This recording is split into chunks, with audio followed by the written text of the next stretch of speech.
All right, well, welcome back, everybody. I assume and hope that you're all caffeinated up and refueled and ready to leap into the dark underbelly of the Roman Empire, namely the city of Rome itself. And what we'll do is, this time around, we'll get each presentation, but after each presentation, we'll have just a few minutes. If anyone wants to respond directly to anything that was said in that presentation, then we can take some comments or questions there before moving on to the next one, and we'll close it off at the end after all three with just general discussion like we did last time.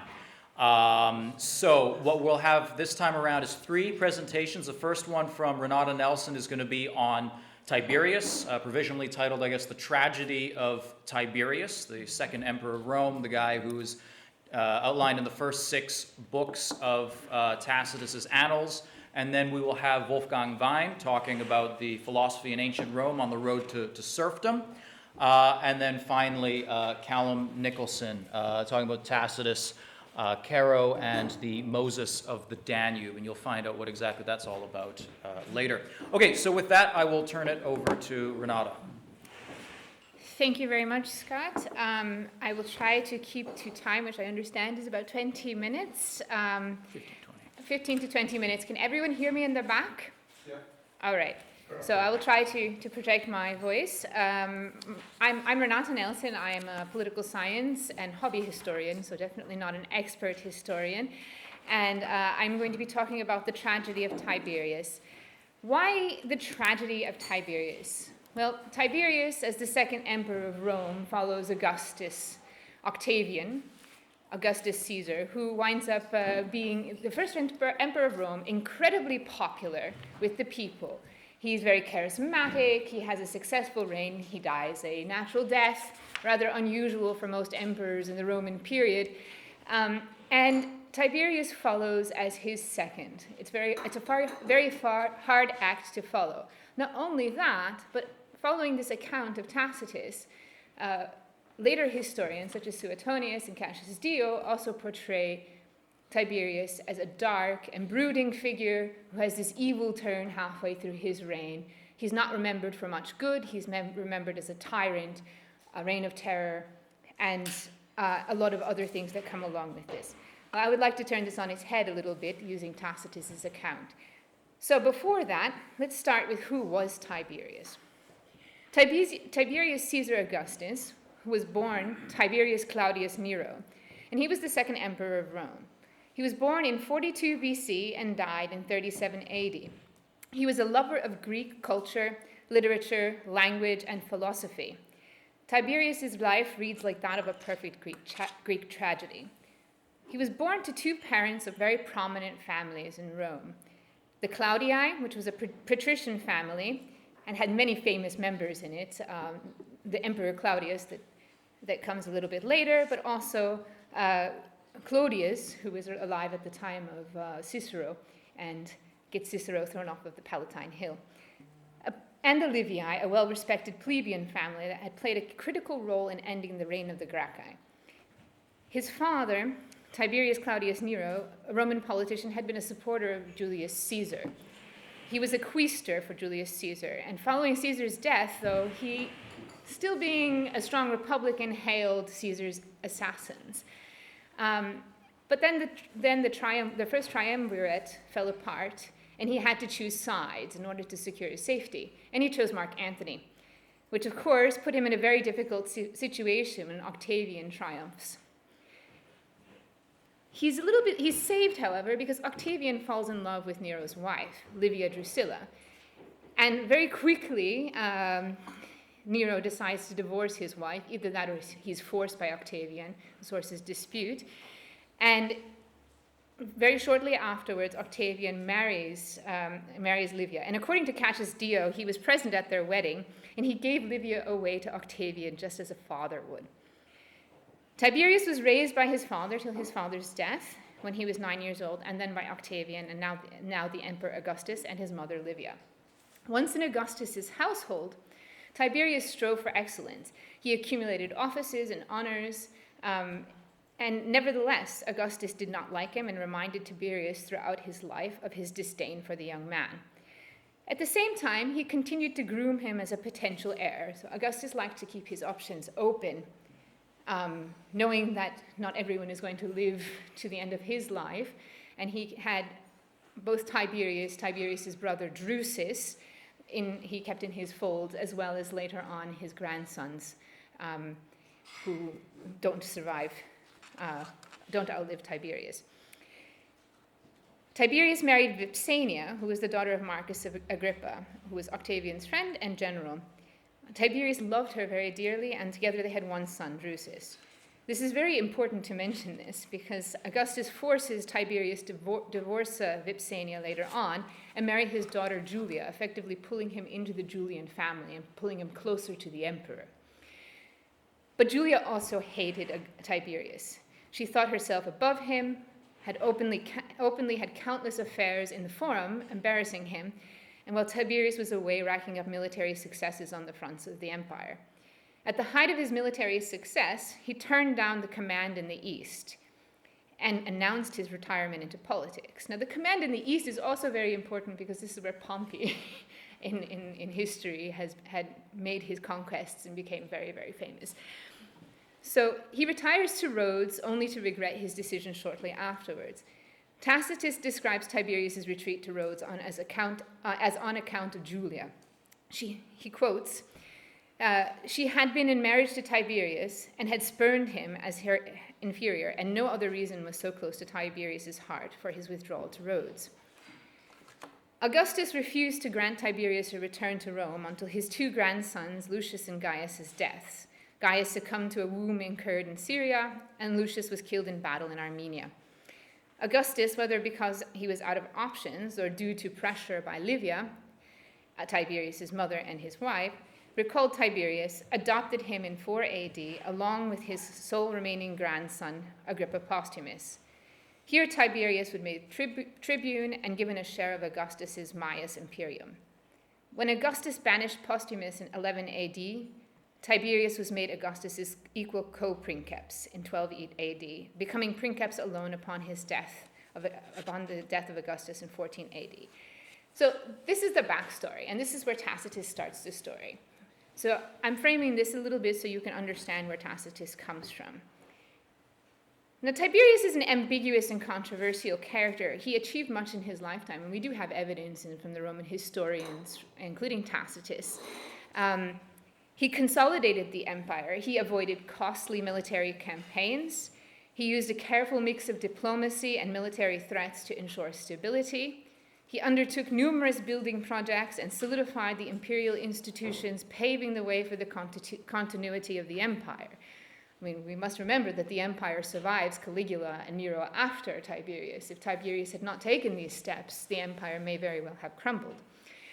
He also instituted numerous civic and military reforms, and he built cities and provided disaster relief to eastern cities destroyed by earthquakes, expressed open joy at being able to solve conflicts through diplomacy rather than war, and filled the imperial coffers, which were quickly squandered by Caligula the moment Caligula took power. He expressed restraint in legal matters, and although blamed for treason trials, this practice had already been in full swing under the Emperor Augustus. Tacitus even cites several examples where Tiberius himself lifted the charge of treason, allowing for the acquittal of an individual. Another historian, I'm blanking on his name, 20th century historian, points out that only 52 people were actually held in trial under treason under Tiberius, and half of them were acquitted due to his own interjections. Nevertheless, he is remembered by Roman historians and throughout much of his history as a dark figure and responsible for the downfall of Germanicus, jealous and scornful because of his inability to rival the popularity of such a figure or to step beyond his shadow of Augustus, responsible for a reign of terror through the purges of senatorial and patrician classes led by Lucius Aelius Sejanus, his withdrawal to Capri, and the rumors by the Roman people of lecherous acts without any first-hand accounts in his so-called pleasure palaces. Not to mention the lack of interest in planning for a solid succession at the end of his life and leaving it into the hands of his not yet mature grandson and adopted son Caligula. Caligula, who would later make Tiberius look like a toothless lion in comparison.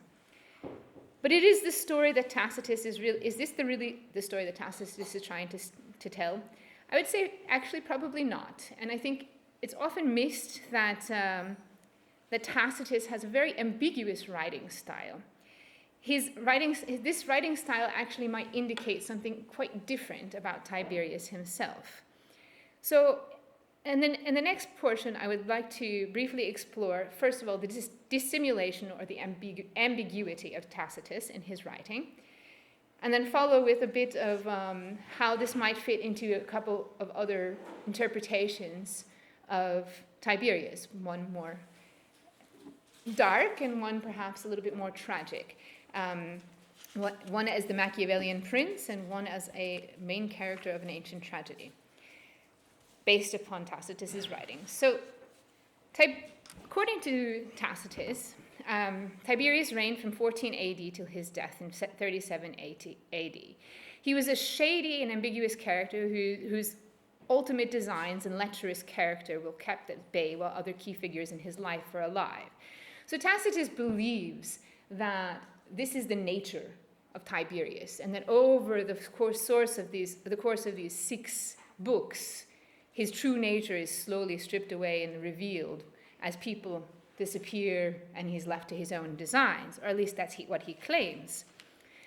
However, the account that he describes in his annals seem equally ambiguous and dissimulating. For example, before ascribing any success or positive decisions to the emperor, Tacitus seems to find it necessary to always say that these positive actions, they're positive, but he always had in the back of mind evil designs. Knowing his evil character, his haughty nature, he really wasn't thinking this. Of course, he's not in Tiberius's head. He's putting this in sprinklings throughout the whole first 6 books of the Annals.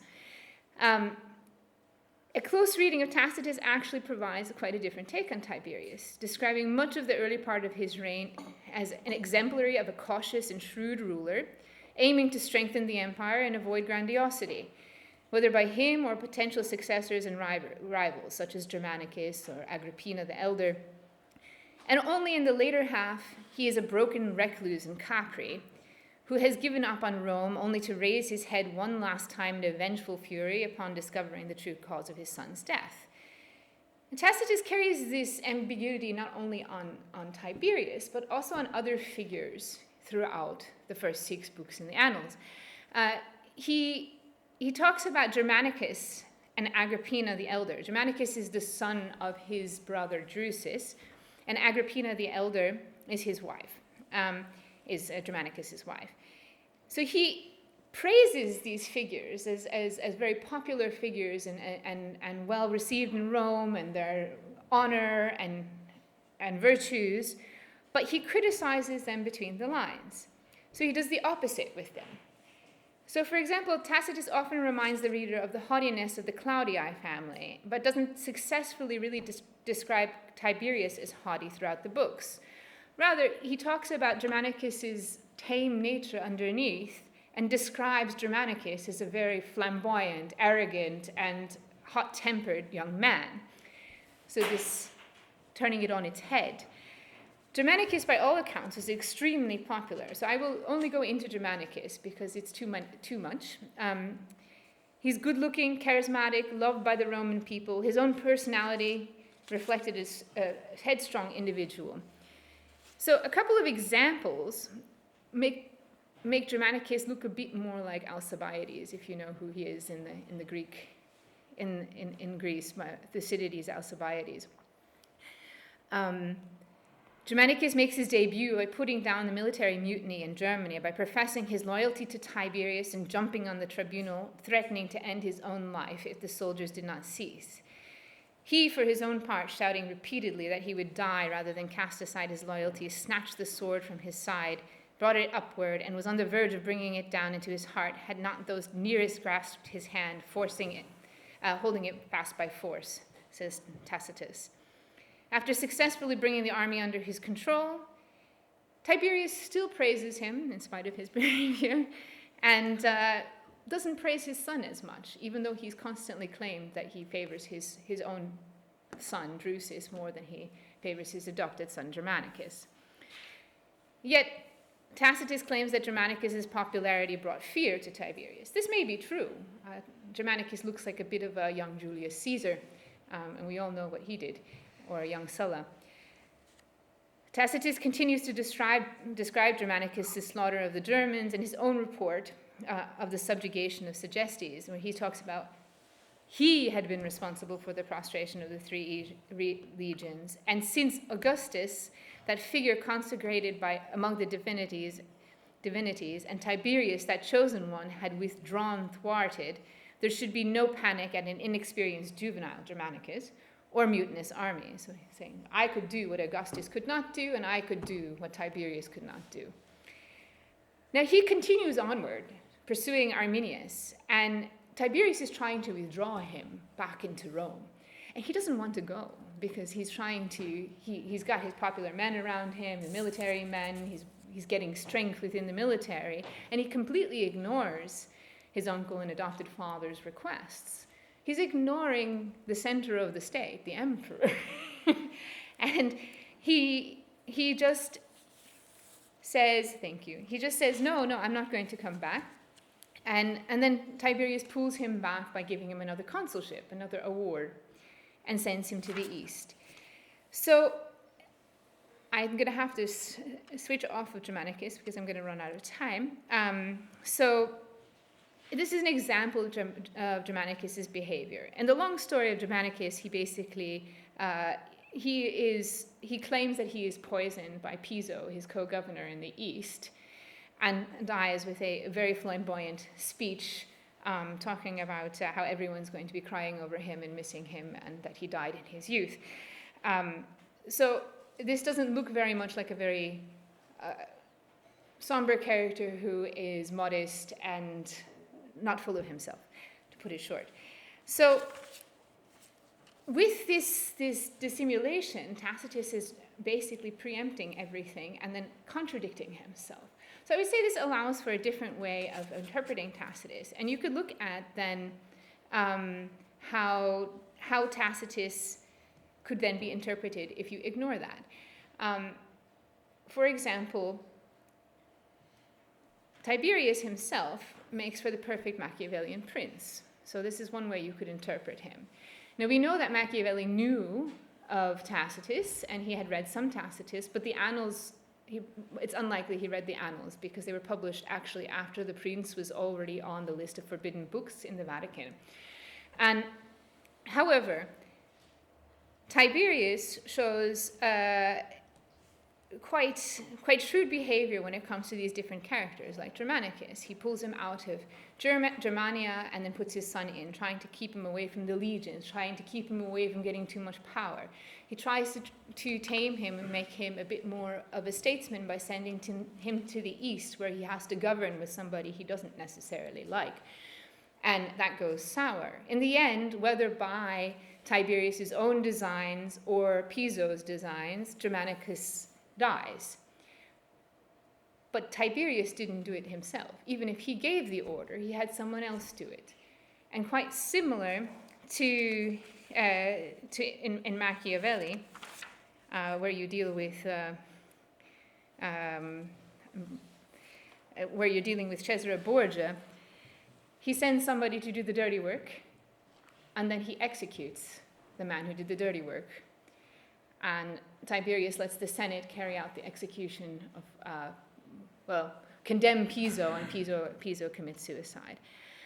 Similarly, he is aware of the fact that he cannot just use force in everything. So he's very careful about using diplomacy where he can, and he uses force and threats where he cannot use diplomacy in order to be able to maintain the state. His key aim is entirely, throughout his entire reign, is to maintain the state, like the Machiavellian prince. So he even says this as when Germanicus dies, and at the funeral everyone is crying and crying and crying, and he says, no, the community needs to turn from sorrow and grief. And when responding to why he didn't show so much sorrow, he said, Principes were mortal and the state is eternal. Everything he does with the Senate, he tries to moderate the Senate a bit. The Senate wants to execute people, wants to send people into exile in uninhabitable islands, and he says, no, we have to take the example of the precedent of our ancestors, sort of this tempering of the Senate. So that's one way you could look at Tiberius. And then I'll very quickly mention the last one because we're out of time. And that the last one is another way that's perhaps not typically looked at, and is the tragic hero, or the tragedy of Tiberius himself. I'd like to think of it as the Greek tragedy, just simply because of his own love for Greece and the Greek language, and also because it is an ancient tradition similar to that of Roman tradition. So just very briefly, Tiberius was doomed to be haunted by the shadow of two individuals in his life, Augustus and his mother. Tiberius wound up being the reluctant heir to the Emperor Augustus, who did not like him and continually reminded Tiberius of his disdain for him. Augustus, he was never able to live up to Augustus. And his mother, Livia, was a powerful woman who had married the emperor and was constantly meddling in all of his affairs, quite similar to Greek heroes. He attempts to give power back to the Senate, who is a brainwashed group of people, after years of kowtowing to Augustus, and throughout the decisions that are made and echoed by the Senate, which kind of resemble the chorus in a Greek tragedy, he actually tries to moderate their decisions, and not always successfully. He faces the episodes, as are typical of Greek tragedies, of Germanicus, a proud and dramatic character, and Agrippina, his wife, equally as proud and vengeful. He falls victim to Sejanus' devious manipulation, one could say due to his own hubris, typical of a Greek hero in a tragedy, in his mistrust of others and misguided trust of Sejanus. And he leaves the matters of the state in Sejanus' hands, resulting in the extermination of Agrippina, her two elder sons, the destruction, and effect destroying his reputation for millennia due to the terror trials that happened under Sejanus. And his exit from the stage, takes the ironic form of a final act described by Tacitus as probably carried out under his adopted grandson's orders, Caligula, the son of Agrippina and Germanicus. I'll stop there. Thank you. Does anyone have anything to say directly on the topic of, the presentation or Tiberius to begin with, before we move on? One brief question. Yeah. I understand what you mean about all the troubles he inherited and all the people who despised him or gave him grief. What is the greatness part that would make him a tragic hero? Well, actually, these acts of consolidating the empire, the building of the cities, he reinstates a lot of the cults. He strengthens the borders. He does quite a few things to actually strengthen the empire internally. He does civic and military reforms. The military, at this point, when he comes into power, are not allowed to retire. And they're old men in rags. They're not even fully well equipped. So he fixes this. He also lowers taxation in certain areas of the empire that felt strapped for it. So I think that, and he strengthens the governing institutions so that if you have the center is a bit rotten, you can survive. So I think that is a legacy that's not often thought about on him. It's not greatness in acts of like Julius Caesar, where you you cross the Rubicon and there's these glorious acts. It's a different type of greatness. There's an interesting point it's in Book 3 of the Annals, where Tacitus indicates that to actually get because there's this tendency in Tacitus, he always goes back further in time, right? He's writing the histories first, right? Years 69 to 96. And then it seems like he kind of wants to account for what led up to that. And so he goes back further and starts with the end of Augustus, in 14 AD, and then going up to the end of Nero.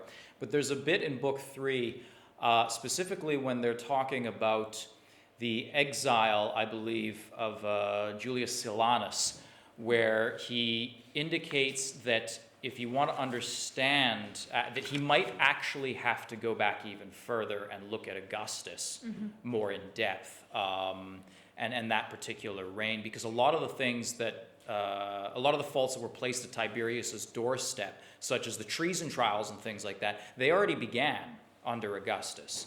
The idea of Augustus banishing his own daughter Julia for adultery and stuff like that, the social legislation, the very ultra-conservative social legislation under Augustus. Tiberius, there's a bit where in the annals where they're talking about luxury, sumptuary laws and that sort of thing, and Tiberius basically says, we can't regulate this sort of stuff. You can't regulate someone's morals. You know, virtue can't be legislated. And so, I mean, whether that's a sign of greatness or not is another matter entirely. But what's interesting is I think that that Tacitus himself gets this sort of feeling that if he wants to get actually a more complete picture of what he's talked about in the annals, he's going to have to go back even further and talk about Augustus and the last decade of Augustus, which was full of disasters. You had earthquakes, flooding of the Tiber. You had a famine for about 4 years, from 5 to 9 AD. You had the impoverished military. You had pestilence that followed on the famine. You had wars against nomadic and mountain peoples, the Gaetulians, Isaurians. Illyricum was insurgent in 6 AD. And then, of course, you have the catastrophe in Germany, Teutoburg Forest, what we talked about earlier. Under Varus. Yeah, and there's something interesting and Machiavellian about Augustus as well, because I think Tacitus indicates it at the beginning of the Annals. One of the reasons for adopting Tiberius is because Augustus knew he would look better in comparison, you know. So there is something a little bit tragic about Tiberius, because he's a guy who, I mean, actually, when you were mentioning Titus about, you know, Agricola being the last of the Romans, an old kind of Roman, I think there's actually, I don't want to extend it too far, but I see a bit of that even in Tiberius himself. He's a man who's seems very much out of place there. The last time, when he assumes the power, the last time he had been in the Senate was, I think, as a praetor in 16 BC. He had been gone for decades. What he returned to was a servile, obsequious group of sycophants. And whether he was genuine or not in wanting to hand back the power to them, it seems to me interesting that Tiberius spent so much of his life trying to, at least nominally, telling the Senate, look, you know, figure your own shit out, you know, and always having to obey the strictures that have been imposed on him by Augustus. There's this weird sense in which the dead Augustus still governs Tiberius. To me, there are tragic elements in there as well. Does anyone else have anything on Tiberius? All right, well, there's another interesting aspect of Tiberius, and that is, which of course you didn't get to, but that's this whole sort of the reign of terror, you know, under Tiberius. And that, in some respects, I think, sets the stage for what you're going to talk about, Wolfgang. Thank you. Well, while the historians deal with the detail and the historical lessons we learn, I try to capture for you, just in a very crisp fashion, the philosophical part and the philosophical currents. And I called it, since we're in the Hayek Institut, On the Road to Serfdom, following the seminal book of Friedrich von Hayek. And I found a quite interesting quote of Gustave Flaubert when he says, just when the gods had ceased to be and Christ had not yet come, there was a unique moment in history between Cicero and Marcus Aurelius when men stood alone.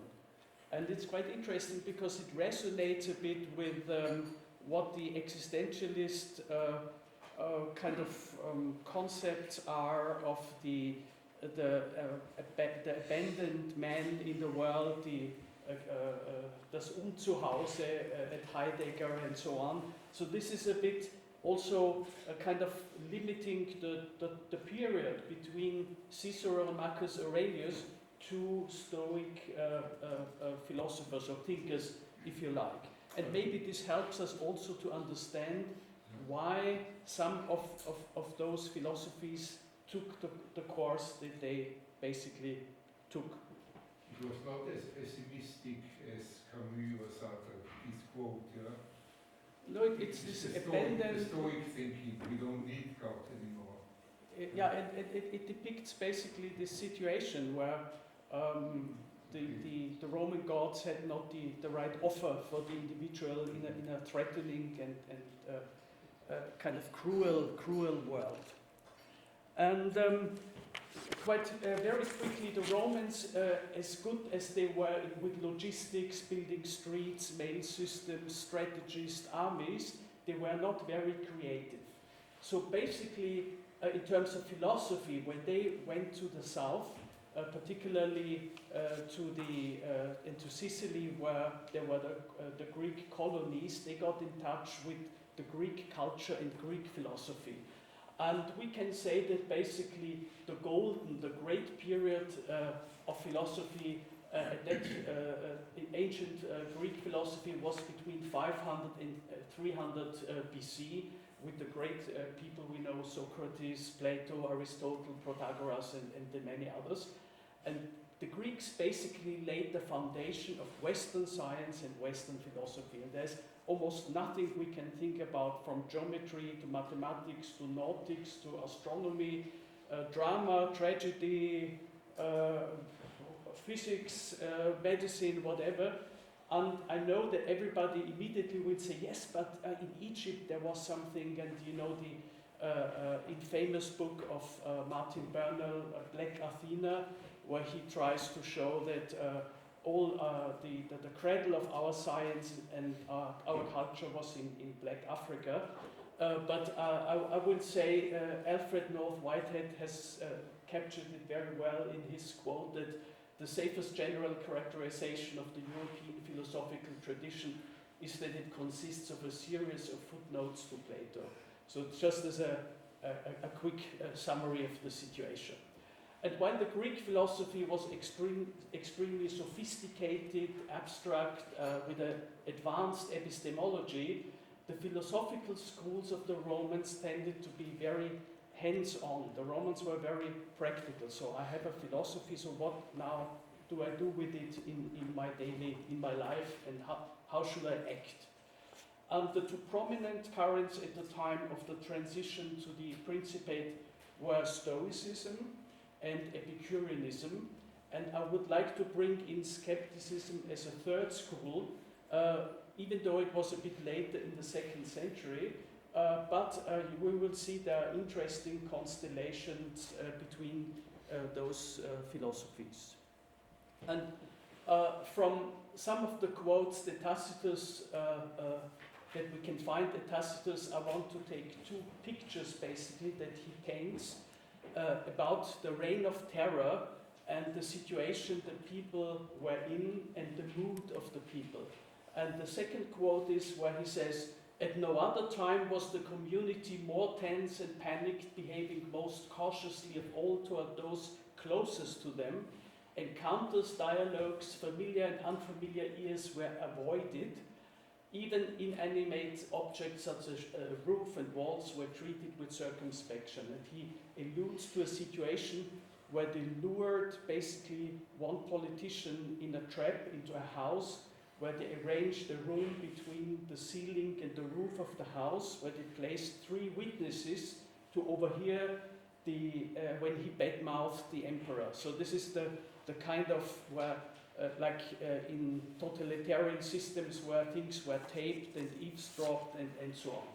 And the third one is they next returned their former dreads with the arraignment for treason of Considius Proculus, who was celebrating his birthday without panic, when he was snatched off to the curia and no sooner condemned than killed. So we have this picture in front of us, a decent guy celebrating his birthday with the family.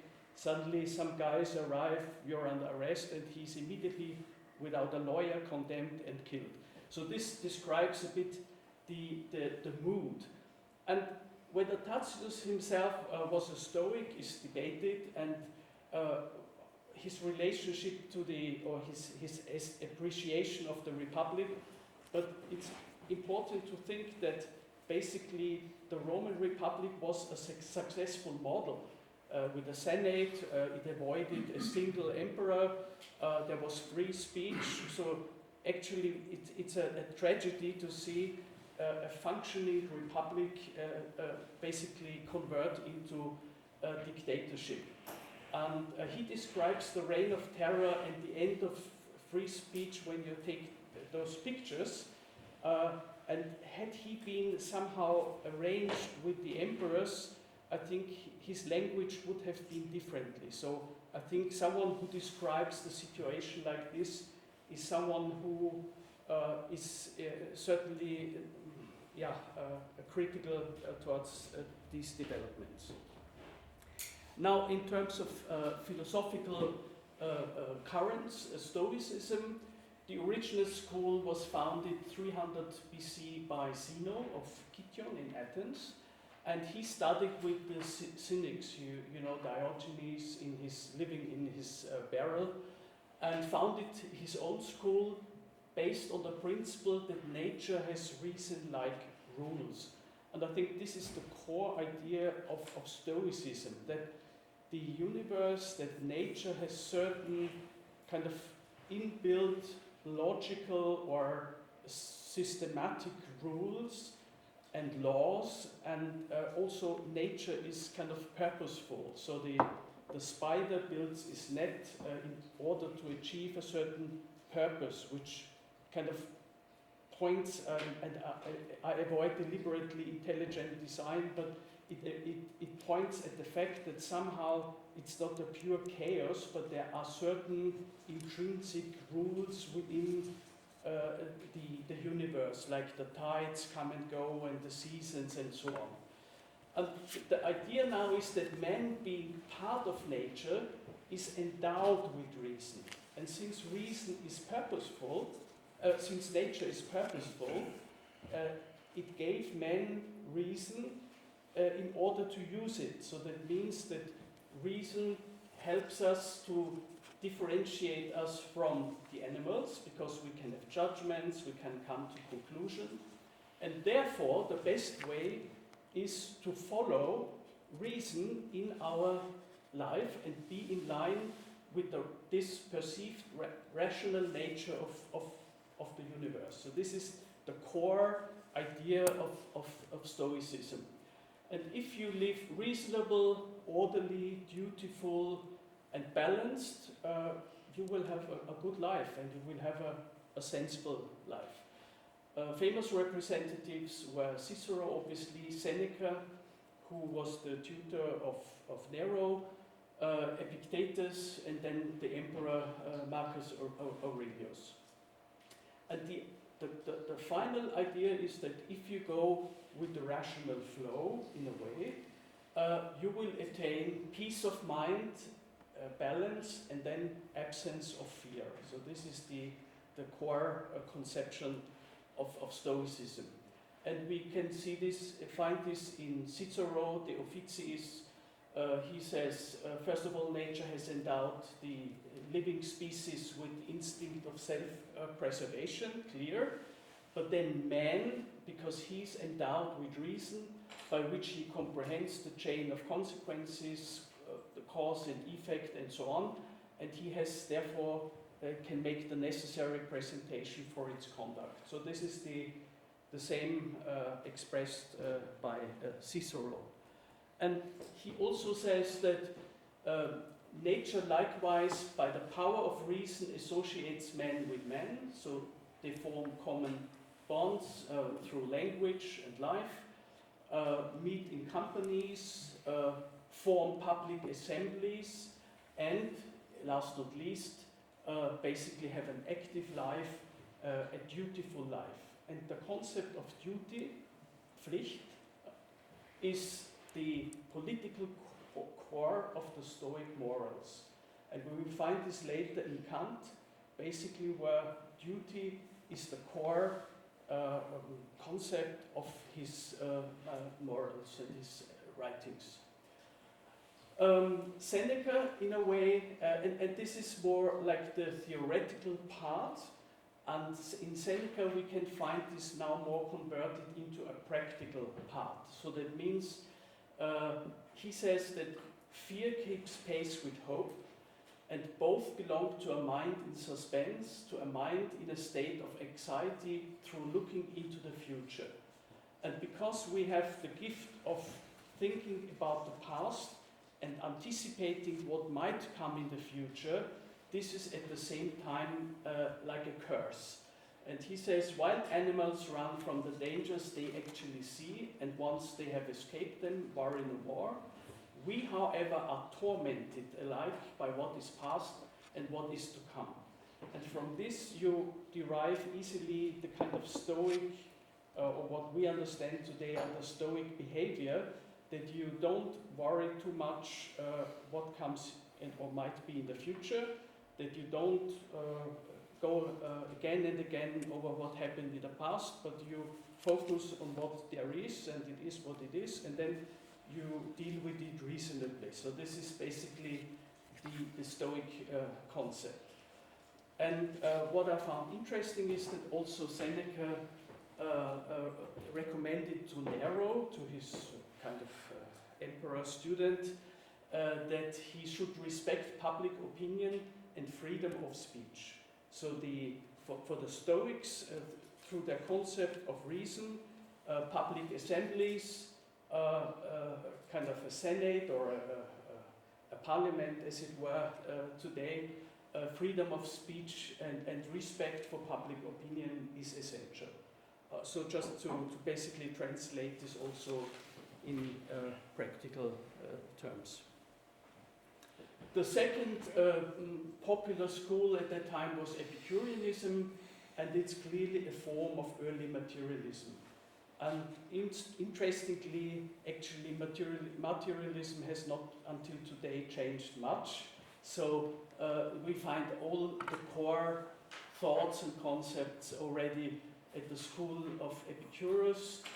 He followed Democritus, who brought up the concept of the atom. And they built on tangible material things a theory of atoms. And the atoms were seen as the building blocks of nature, and their movement would explain basically everything. So this is the core idea of materialism, which has never much changed over time. And the problem is also the same problem at any time, since the mind itself can't be seen or touched. The mind basically falls outside this tangible world. And at the same time, you have to explain free will and spontaneous decisions. And if the atoms would always do the same, basically in a mechanistic world, you couldn't explain how free will and spontaneous thoughts would be possible. And so the atom, on the other hand, you can't see as well.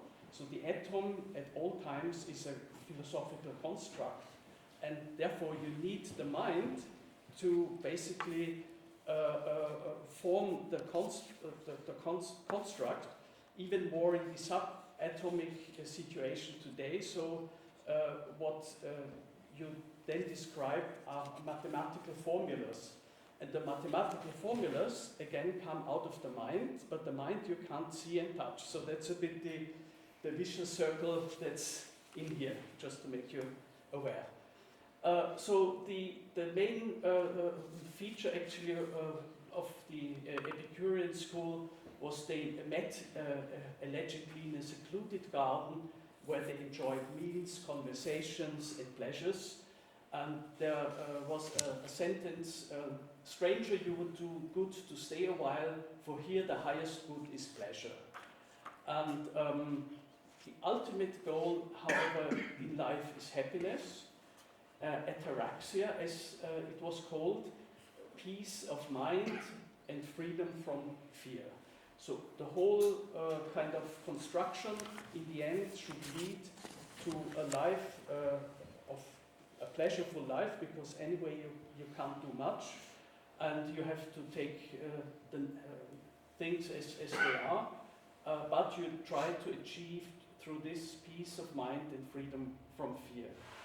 And as a forerunner of materialism, they were strictly opposed to the Stoics, because the Stoics were rationalists in a way. But they were also opposed to the skeptics, because the skeptics strongly challenged that sense experience could give us any reliable information about our world. So therefore you have three philosophical currents which battle with each other. Yeah. Lucretius was the most famous Roman representative, and he had a poem of 7,400 verses in De Rerum Natura, on the nature of things, and he basically followed the same logic, atoms, matter and empty space. And what he then said is that the soul is based on the movement of the atoms, clear, but it's hence mortal.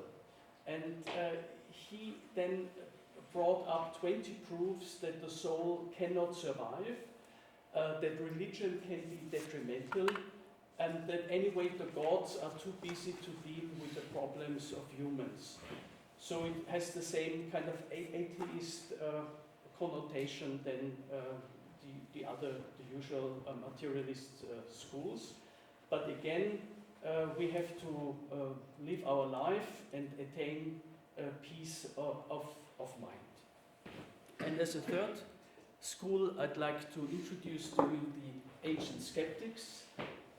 Sextus Empiricus was a physician, like myself, and he wrote the interesting outlines of Pyrrhonism. And the core principle is that nothing can be known with certainty, because either our sense experience can deceive us, or our mind makes wrong assumptions, and even if the assumptions are right, we draw wrong conclusions, or the communication is unclear or is misunderstood. And even if it's understood well, then it's interpreted wrongly. So they basically then had chapters like against the mathematicians, against the logicians, and they claimed that every knowledge per se is doubtful, and we may be deceived all the time. Now, usually the skeptics are dismissed because their own strategy fires back on them. Because if you claim that everything is uncertain and no one can prove himself, the same applies to your own philosophy. And they found a very smart way to overcome the issue, and this is isosthenia. Isosthenia is something like a kind of a logical balance. You cannot prove your point, and I cannot prove my point with certainty, so the things are somewhere in the middle. And by doing this, they achieve their final goal, and this is tranquility and peace of mind, because nothing can be finally decided. Everything is in a kind of logical balance, and therefore you achieve peace of mind.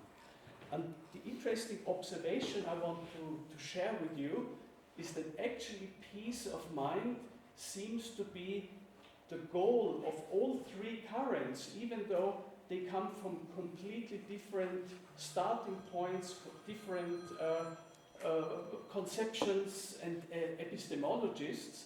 And this a bit explains this situation of being abandoned in the universe. So to look for a philosophy that gives you some consolation and that helps you to live your life when you are not at home in the world.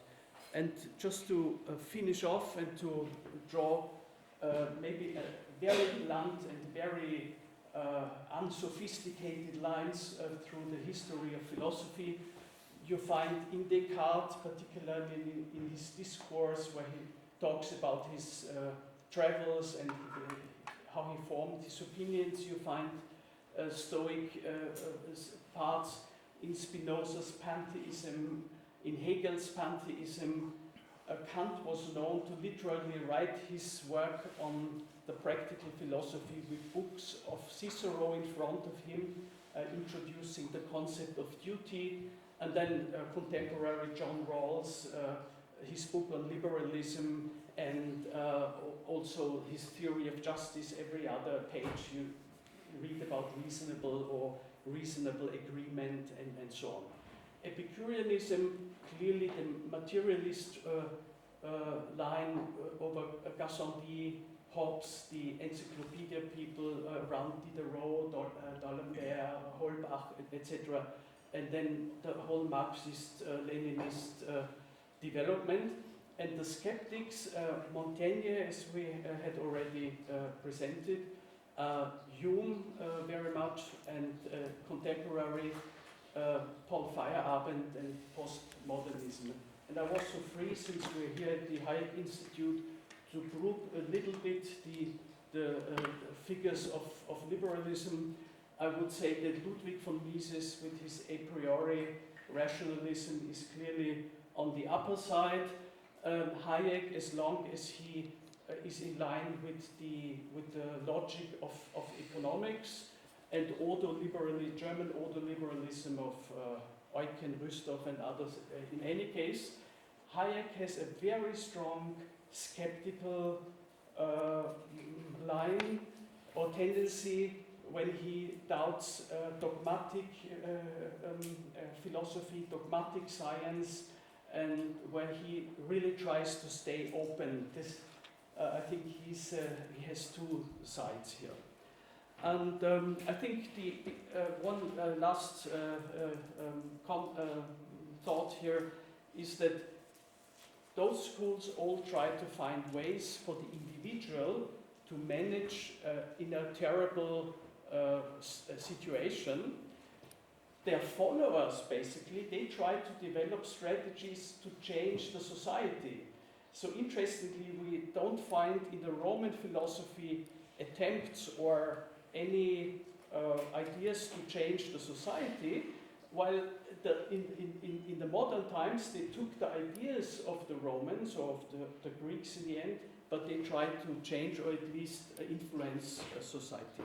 And with this, I thank you for your attention. If you feel very bored at home in your home office, you can read my book, Visual Turn, or come to my website about neo-Kantianism. Thank you. Thank you, Wolfgang.